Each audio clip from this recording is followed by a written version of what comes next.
guys, welcome back to my channel. Today I wanted to talk to you guys about my experiences with microblading and nanoblading, which one is better depending on your skin type, questions that you may have, what to know before getting it done, you know, all the good stuff. I first got microblading like about a year ago, 3 to 4 years ago. It was kind of painful. It wasn't like too bad. They numbed it first and stuff, but if you don't know, microblading is a procedure where they cut like individual hair strokes into your eyebrow, and then they deposit ink into it, and then when you wipe it away, it kind of just stays there. Both microblading and nanoblading, the procedure is not considered complete until after the second touch-up. What's up, guys? I'm eating chocolate cake right now because I'm quarantined by myself in a dorm, and I fucking deserve it. I'm just watching the video right now, and I keep fucking touching my face. It's like really irritating me. So just a warning, that shit's gonna happen like all throughout the video. It's gonna happen like another 10 times, even after I cut out most of it. So if it bothers you as much as it bothers me, I'm sorry. Back when I got microblading, my skin type was oily combination skin. I wasn't the best candidate for it. Microblading is really good for people with dry skin because people with dry skin tend to hold the pigment better and it doesn't fade as fast or as much. And I knew that, and I still got it done and still wasted my money. Don't make the same mistakes that I did, but I got microblading, and I think I got a combination of microblading and ombre powder brows, which is basically where they just shade the tails of your brows, because I literally had like 0 brows. It was worth it to me at the time because I just was so tired of spending like an hour on my eyebrows every single morning, especially like for them to just look like thicker and thicker every single time I would do them. So for me, like I thought that it would help me a lot. But what I didn't realize was microblading, yes, it is like an amazing choice for certain people. It wasn't the best choice for me. Like I said, I had oily combination skin, and so it just faded really fast. They looked great at the beginning, and then like within a week or 2 weeks, they would peel and stuff.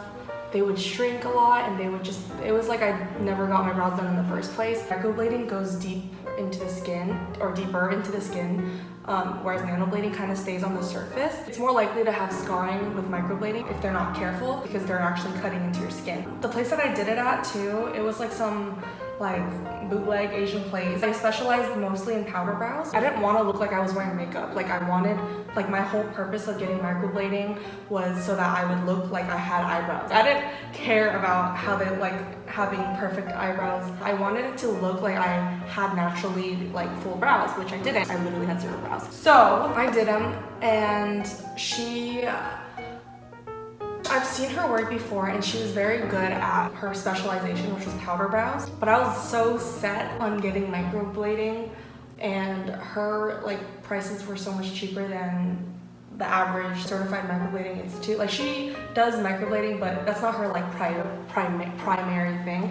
And I've seen her powder brows before, and they were like beautiful, you know. That's just not what I wanted. But I went through with it anyways because I'm a dumb bitch. But I guess part of, so my brow structure, or like my bone structure in my face is uneven. Like one side of my face is just higher than the other. Like this cheekbone is like higher, and then my brow bone is also like uneven. So like my brows are just really uneven in general. So it's hard for me to fill in my brows evenly in the first place. Because of that, when she did it, I guess some of it wasn't holding pigment well. So when I went in for my second touch-up, she cut a lot deeper. That was kind of painful, not gonna lie. And my pain tolerance is pretty high, so I could hear it like digging into my skin, and I was just like, oh my god, this cannot be good for my skin. But you know, you gotta do what you gotta do for the brows. Even then, I just noticed that it just faded so quickly. Like I just felt like I wasted all my money, and at that time, like my stepmom had paid for it for me, so that's why I didn't really like have a complaint. Like I wasn't in a financial situation. I was young. I was like maybe like 15 or 16. I was like 16 maybe. I'm not sure. I don't remember. I was 15 or 16 when I did it, and my stepmom paid for it for me. Otherwise, my mom would have never have let me done it. Also, I wouldn't have been able to afford it myself. So I just kind of like went with it. I was like, yeah, she like seems like she knows what she's talking about. Like I'll just do it. Definitely, if you're looking into microblading, like do your research. Like look at their Instagram page, see if you like their work, because every artist like does a different stroke pattern and stuff. I didn't do that. I just looked at photos on Yelp. I was like, it seems legit, and like she was legit. It's just her style of like brows wasn't what I wanted. It was like very Asian style, so it's like thin, straight brows, which like, yeah, they look good, but that's not what I wanted at the time. She like refused to make my brows thicker, which I prefer thicker brows. not anymore, but at the time I really liked those like thick ass Instagram brows. To be honest, it's probably a blessing, more of a blessing than a curse, because now I don't really do my brows too thick. Right now I have no product in my brows, and I'll get to that later. But so basically that faded within a year, and it was honestly a waste of money in my opinion, and it wasn't worth it for me. Microblading does tend to be a little bit cheaper than nanoblading, depending on the artist, but for the most part, microblading is cheaper. But that's also because nanoblading lasts longer, so it's kind of just a balance of what you think is worth it for you. For me, microblading just really wasn't worth it. I ended up having a lot of scar tissue on one of my brows, so it's like really difficult for me to hold pigment. Even when I went back in to do my nanoblading, it was really difficult for it to hold the pigment, and I had to do like 3 or 4 times in just this one area because of I don't know if you can see it. Compared to like this side, it's very clean and cut. This side, I mean, okay, it's better now. Like, okay, I'll get to it. I fucking love nanoblading, so there's a reason. But in my opinion, microblading, if you get it done by the right person, and if you like really do your research on the person and you like follow them on Instagram, all that, then microblading could be a really good option for you. So I know some people that do it and they love it and they don't really need to do nanoblading. The person who did my nanoblading, she also does microblading, and for her, she has really dry skin. Microblading just looked so good on her, like it looks perfect. It just works on her because her skin is dry and it just works better for her. She doesn't need to do nanoblading. For me, it just didn't really work. Also, the person that I went to wasn't, I don't want to say she was bad, because she definitely wasn't bad. It was just, she just cut my brow, like she just went into my brow too deep in order to get pigment deposited into it, which like, normally, if they're like really experienced and it's not holding pigment, they should just stop. They should just tell you that that's as best as it's gonna get, rather than cut deeper into your brow, because that honestly made so much more complications, and I had to end up spending more money like in the future when I did nanoblading to do other like retouches, because there was scar tissue that just would not hold pigment anymore. Oh, fast forward about a year ago, I found out about nanoblading, and I just thought that would be such a good candidate for it.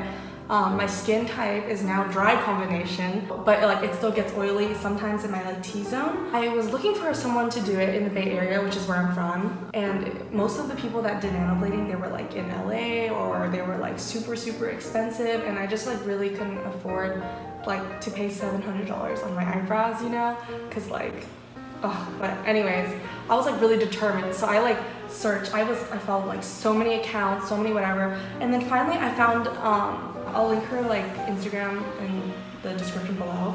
But first I found the main person who did like nanoblading brows, and I think her name was like Maya or something. She charged like, you know, regular, which is like probably $600-700 for nanoblading. Honestly, it's like pretty standard for it to be that expensive, but there are ways around it, like you'll see with me. I knew that I wasn't gonna do, like I wasn't willing to spend that much, especially if I like knew I would have to do touch-ups in the future as well. So I like kept researching, and then I like realized that Maya, guru of nanoblading brows, who also does microblading, but she really specializes in nanoblading. She had apprentices who are basically her students, people that she taught to do the procedure. It's not always a good decision to look for people who are just starting out with nanoblading, and like just because it's cheap to do it. I went through a lot of profiles of people who were just starting out, and I found Monique. Her brows that she did were exactly like what I wanted. And since she was an apprentice trying to gain clients, she charged half the price of Monique, who is her mentor. So I booked it like right away. It's still expensive. It was like $350 maybe, but they were having a promotion. So my friend went in to get ombre powder brows at the same time as me, and she was having a promotion, so she only had to pay $250 when her powder brows should have been like $350, which is like a really good like deal, especially if they're gonna last so long. For me, my nanoblading, I think I had to pay like $350 to $400, and that was also with the fee of me having previous work done, which yeah, it sounds like a lot of money, but honestly it saves me so much time every single day.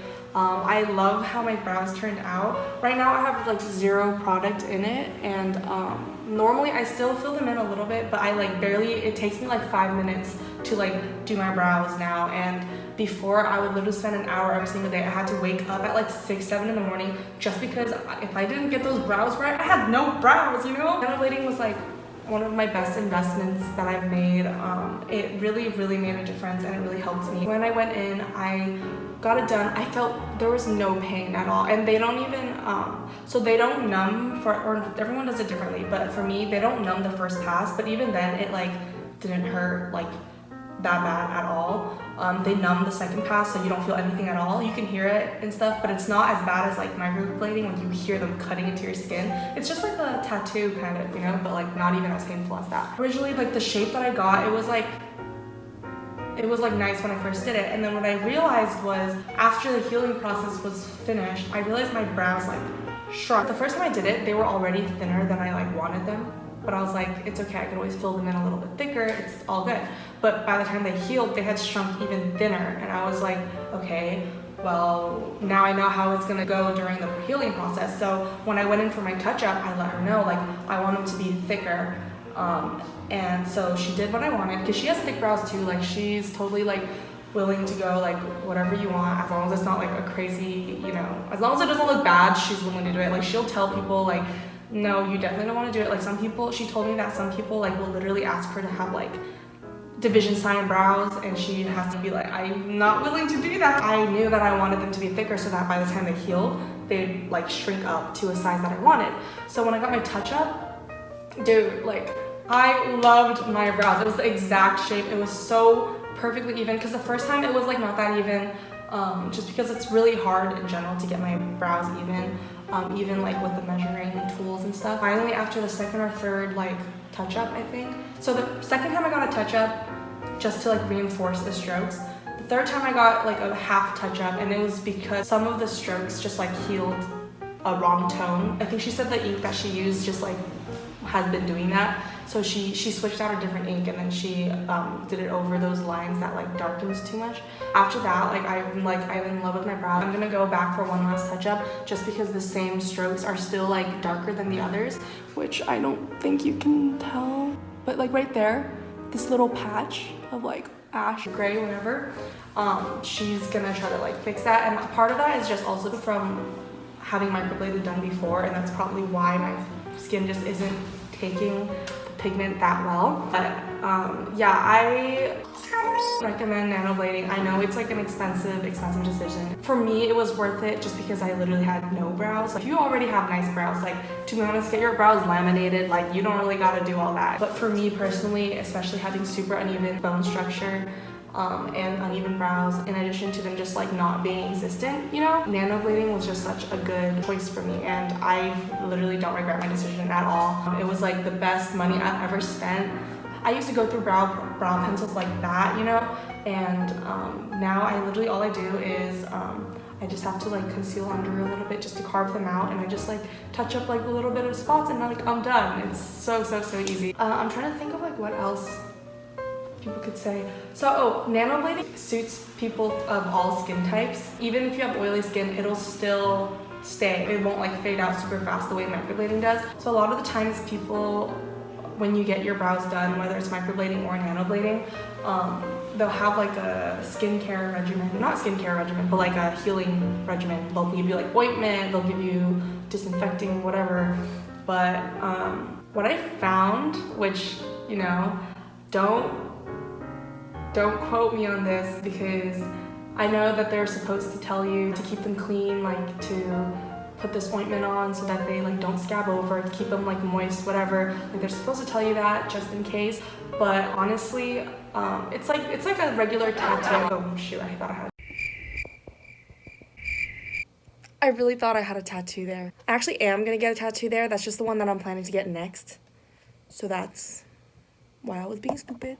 Some people say like put ointment. Some people think dry healing is the best way to go, and personally I think dry healing worked really well for me. If I kept keeping it moist, the skin wouldn't like scab over, and then it just slowed down the healing process for me. When I did a dry heal, like it just scabbed off really quickly, and then like the whole process just sped up so much easier. That's also what my brow lady told me and like recommended for me. She was like, here's the ointment, but like on the down low, like don't use it. So I listened to her. You don't want to get your brows wet for 24 hours. You don't really want to sweat, like whatever.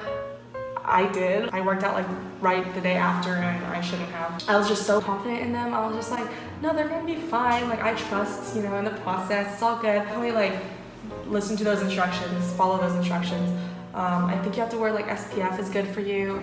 I never did again, I never go outside, so it doesn't really matter anyway. Exposure to sunlight can make it fade quicker. Definitely remember to put sunscreen on your brows and put sunscreen on every day in general if you want to keep your skin looking nice. Yeah, so I do think that nanoblading was really worth it for me. Microblading just like was so much more painful and it just didn't even, it lasted like a couple months and then it just wasn't worth it. Like nanoblading, I only have to go back for a touch-up like every 2 to 3 years, I think. They look so natural. I got nanoblading with a combination of shading, which is why it looks like my eyebrows are kind of filled in.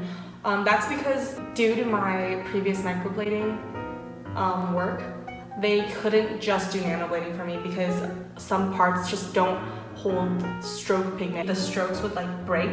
So instead of one stroke, it looked like 2 little strokes. I wasn't a candidate for straight up nanoblading, which I was really sad about because that's what I wanted. I like the look of having like skin between the strokes, if that makes sense. I want it to look like I have no makeup on. Not meant for me, I guess, but hopefully it'll work for you if that's what you want. Basically what I'm gonna show you now is just how I have to do my brows now. I do have makeup on, but I have no makeup on my brows, which is why like my brows look hella light. But it, like when I don't have any makeup on, it just looks super natural, super like I have eyebrows, you know? Obviously with makeup on right now, like they don't look, I mean they look fine, but they're not like on fleek, you know? I have my mirror here and I'm gonna show you guys what I do. So this is the brush that I use. I honestly have no idea where it's from, but this is the best concealer brush for carving out your eyebrows. It's so old that the bristles are falling out. But I literally can't find any brush that matches up to it, and I've tried so many different ones and none of them work. And this one, even this one's getting kind of shitty, but they still work better than any of the ones I've ever used. I kind of flatten the top to like make it very thin,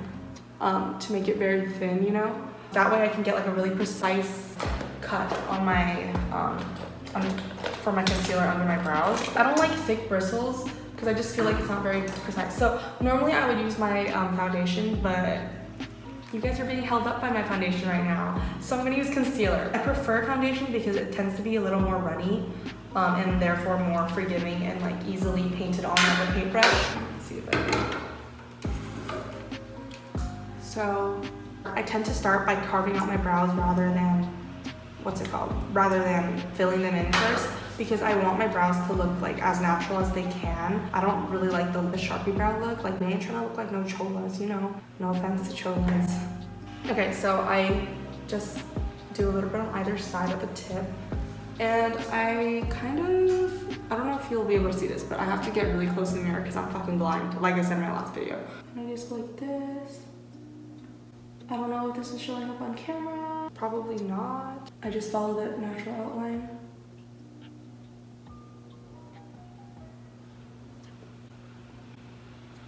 And then I blend it out with my fingers or the brush, depending on how lazy I am at the moment. And then I get my Anastasia, oh wait, no, this is NYX, just kidding, I'm too broke for Anastasia, but it's okay, this works just as well. So I get my NYX brow pencil, and I just fill in a little bit at the front. Just like wherever I cut it, like wherever I did the concealer, if there's any like parts that are like kind of blank or whatever, I'll just slightly fill them in more. Yeah, so let's just fix that up a little. I don't really like using concealer under it. I just feel like the consistency of concealer is just so thick that it makes my skin look kind of crusty, you know? I mean, some people love concealer. I like it sometimes, depending on how my skin is that day. Like sometimes concealer looks super good on my skin and sometimes it just really doesn't. So here in the front, it's like where there's like flared up pigment. So I just kind of draw in slight hair strips to correct the color, but I don't even do that all the time. I just do that sometimes. For me personally, after my brows healed, the part that didn't hold pigment well the most are the top like arches of my brow, the top of the arch of my brows. So that's the part where I tend to like struggle the most with, or not struggle, but that's where I tend to need to like focus on when I touch up my brows. And that's it. That's all I did. You probably can't even notice the difference. It probably looks the exact same. All I did was make the shape a little bit more like noticeable, just cleaned it up pretty much, because I don't really pluck my brows anymore. Like, rarely ever, like I never do actually. I haven't done my brows in so long. I prefer to just conceal around it than like pluck them. See, I don't know if you can tell the difference at all. You probably can't. It looks the exact same on camera, but it's fine. As long as I notice it and I'm satisfied with it, that's all that matters. It's the other side. So I realized that like on this side, I tend to start with concealer, and then on this side, I like tend to just draw the strokes a little, just because the strokes on the right side, this brow, my right brow, because when I start with the brush first, I tend to follow my brow bone, and my brow bone is just wrong. It's like different on this side, so it doesn't really work as well if I start with the concealer on my right brow. I like to measure, like to make sure that my brows are even. They go like in the middle of the pupils. Honestly, if you're like staring at yourself for long periods of time, you can't even tell if your brows are even anymore. They look uneven if you stare at them too long. So, what's the saying? Sisters? Or wait, brows are not twins, they're sisters, whatever. And like, you don't gotta worry about going home to your mans and taking your makeup off and then being like, who the fuck is this bitch that I just took home? You can be like, wow, I got natural ass brows. Like, what? Like, these are my normal brow hairs. You don't even gotta tell them that shit's fake. What they don't know won't hurt them. You're not trying to go on a fucking cute ass swim date, jump in the pool, come out with no brows. And I work at a summer camp. I take the kids to like water parks a lot, stuff like that. And I could never do that before. I would like be so insecure because I literally had no brows, and I knew that once I jumped in that pool, it was over. And none of the cute lifeguards, just kidding, there were no cute lifeguards, all the lifeguards were girls, but that's pretty much it. Like, and this is like only if I'm like really trying to be like careful, you know. Otherwise, if I'm like really trying to get out of the house like really fast, I barely have to do anything. I can just literally just go and then like I'm good. It's just because like I actually have makeup on right now that it looks weird if I don't do anything. Let me get this out of the way. Yeah, hope you guys enjoyed the video. Thank you guys so much for watching. Make sure to like, comment, and subscribe if you haven't already. I'm pretty new to this, so any support would be really appreciated. And if you comment, I'll definitely reply. Be sure to check out my last video because my giveaway is still going on. It's going to be going on for the entire month. Nobody's really entered it yet because I'm irrelevant. And I got 0 subscribers, but maybe you could be the first one to enter. It's $75, guys, or 3 items from my mercari, and I sell some pretty cute shit, not gonna lie. So definitely check it out. All the details, it's in the last video, so just like go on my channel and look for it. Thank you guys so much for watching, and I'll see you guys next time.